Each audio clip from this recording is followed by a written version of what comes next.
İndi isə yeme saatine geldik. Baxaq. Nasıl bir hava basma olduğunu sormak istemiyorum ama tehlikeli aletlerle eğlenceyi çıktısınız. Dikkat edin. Yavaş. Basma. Sen niye üstünüyor ya? Aç bakayım ağzını. Ya içi hep tortu olmuş. Sosu da var. Sen yine bilmediğin bir yerden benzin mi içtin ya? Ya ben sana kaç kere dedim bilmediğin, tanımadığın insanlardan benzin içme diye ya. Allah Allah. Her yeri kir taş içinde kalmış ya. Abi sorma ya.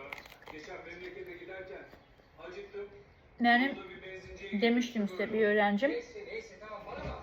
Sen şimdi birkaç saat Yasemin Hanım bana demişti ki besmelime çok güzeldir. Dadı da çok güzeldir yemeklerin.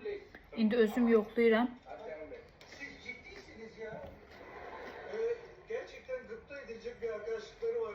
Sevgili seyirciler tabii benzinin kokusunun da burada etkili olduğunu düşünüyorum. Çok hayal. Burada sos da var. Sos Benzine devamlı zam geliyor. Bu dostluğun farklı bir sostur. Çok güzel. ben zaten 50 lira benzin Allah hiç böyle şeyleri dert etme. Bak bana yoksa yak, ben istasyonun arkasında koyarım benzinli bedava.